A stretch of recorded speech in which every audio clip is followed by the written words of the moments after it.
hizo introducir modificaciones en la plancha de la portada para poner al día sus títulos y señalar la representación de la ciudad de Granada con el nombre de Ilípula. En 1628, cuando marchó a Tortosa como obispo de aquella diócesis, dejó preparados en el Sacro Monte 602 resmas de papel de marquilla, 28 planchas de cobre para estampas pequeñas y 4 planchas para estampas grandes, además de 48.384 estampas, todo ello para la impresión de su libro. Su marcha a Tortosa frenó de nuevo todo el proceso, pero una vez instalado allí, volvió a interesarse por la publicación. Prometió correr por los gastos y se dio al Sacromonte todas las posibles ganancias. Tan deseoso estaba de ver publicada su historia que dio muestras de impaciencia y aun de malestar ante la actitud de sus antiguos gobernados. Dice en la carta: en lo que toca al libro del Sacromonte, láminas, estampas y papeles, me obligaría a verlos en otro poder, siquiera por no mortificarme ni quejarme de tal remisión. Pero aún esperaban mayores alarmas y disgustos. El marqués de Cepa, Adán Centurión, entusiasta defensor de los hallazgos, se proponía escribir una historia de todo lo ocurrido en el Sacro Monte. La noticia llegó a oídos de Antolínez, le inquietó la posibilidad de que el marqués se aprovechase de su manuscrito y urgió que se acelerase la publicación para evitarlo. No lo consiguió. La obra de Adán Centurión se publicó en 1632. 3 años después supo que el canónigo de la catedral, don Francisco Bermúdez de Pedraza, estaba a punto de publicar una historia eclesiástica de Granada. La probada paciencia y tenacidad de Antolínez no fueron suficientes para superar los efectos de esta noticia. Se rindió y escribió a los del Sacromonte que suspendiesen indefinidamente la impresión de su obra. El 7 de septiembre de 1637 fallecía en Tortosa. Por indicación suya, con la venta del papel destinado a imprimir su libro, se fundará en el Sacromonte, aunque muchos años después, una memoria en sufragio de su alma. Con ello quedan selladas las muertes del autor y de su obra. Al manuscrito definitivo, además de numerosas correcciones y observaciones al margen de diferentes manos, le esperaba aún una grave mutilación. No es momento de detenernos ahora ni siquiera en resumir la historia de los fraudes cometidos por don Juan de Flores a mediados del siglo XVIII. Bástenos recordar que en 1777 se le condenó como autor de los fraudes y se ordenó destruir todos sus hallazgos y los escritos y publicaciones favorables a ellos. Se mandó también que se recogiesen en el Sacromonte todos los escritos que hubiese de ese tenor, y también los escritos en defensa de los anteriores hallazgos del siglo XVI. El 28 de abril de 1777 se llevó a cabo en el Sacromonte el registro y confiscación de tales documentos, que fueron depositados en la Real Chancillería, entre ellos toda la tercera parte del manuscrito de la historia eclesiástica de Antolínez. Cuando en los últimos años del siglo XX se preparaba la edición de la historia, el manuscrito del Sacromonte se guardaba encuadernado sin su tercera parte. Afortunadamente, en un archivador sin clasificar, apareció, entre otros papeles de Antolínez, la tercera parte. Es de suponer que se hallaba de nuevo en el Sacromonte desde 1896, recuperada junto a los demás papeles revisados en 1777 por el entonces abogado don Ramón de Ramos López. La historia eclesiástica de Granada. Las 3 partes en que Antolínez dividió su historia no son precisamente un modelo de periodización, pero sí anuncian cuál es su concepción de la historia y cuáles los motivos que le mueven a escribirla.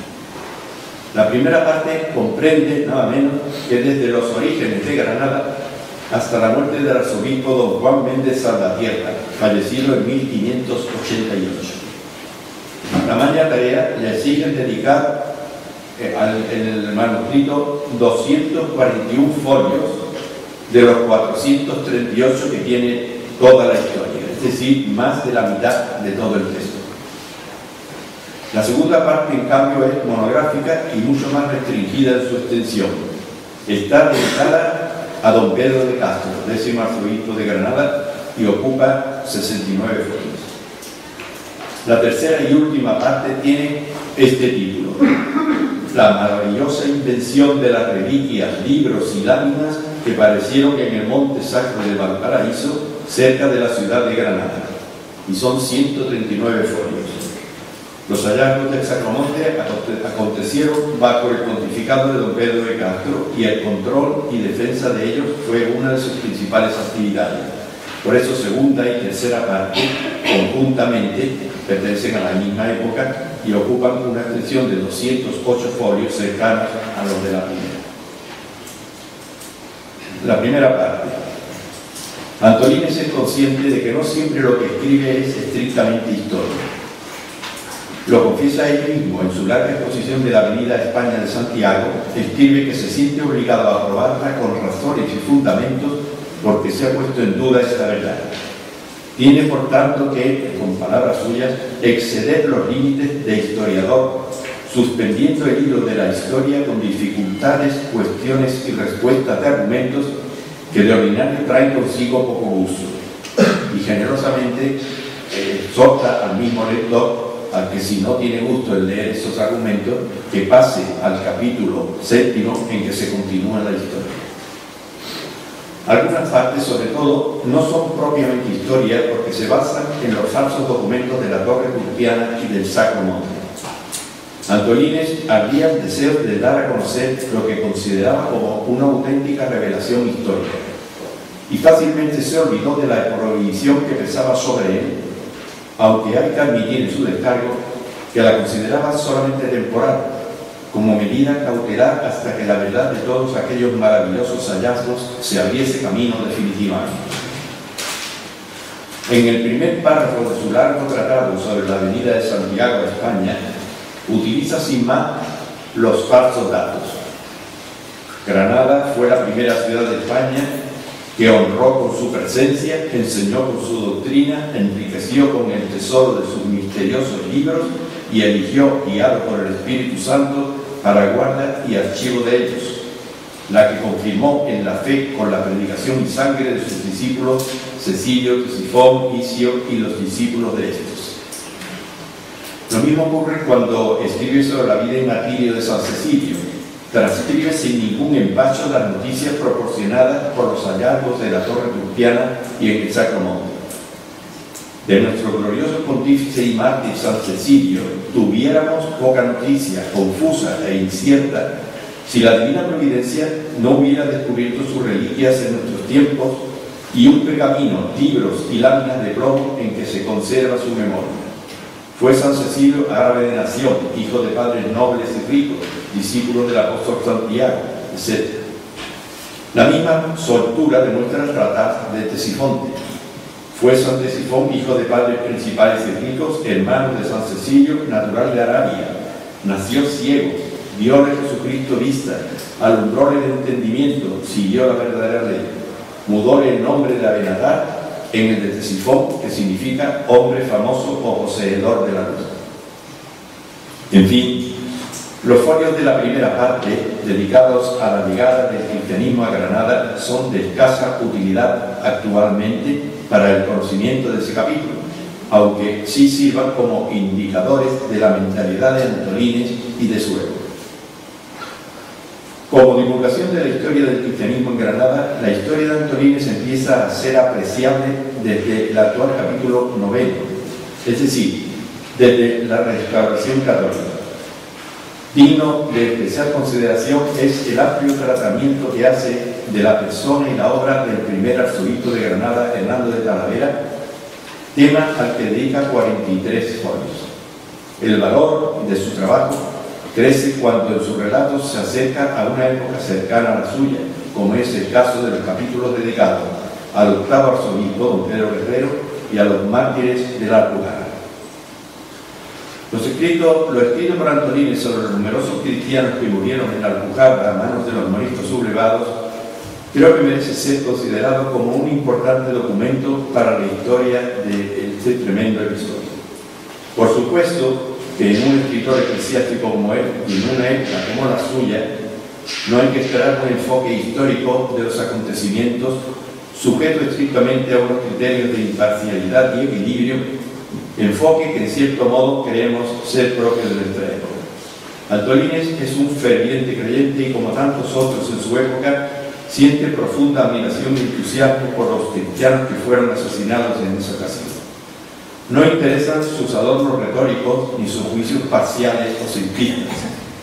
Su narración es importante porque, además de utilizar los informes que por encargo de don Pedro de Castro escribió don Alonso de Valdivia tras discurrir por la comarca alpujarreña, aporta datos recogidos personalmente por él mismo en el recorrido que hizo por esos pueblos en compañía de don Pedro de Villarreal y por encargo también de don Pedro de Castro. Interesa conocer los hechos que narra, oídos sobre el terreno y recibidos con una actitud crítica no despreciable. Reflejo de esta actitud pueden constatarse en frecuentes afirmaciones suyas en este capítulo. Dice, por ejemplo: pero como el intento que prosigo es escribir historia que conste por declaración de testigo y no los haga de este suceso más de lo que tengo referido, no me atrevo a afirmarlo, ni tampoco fuera razón pasarlo en silencio.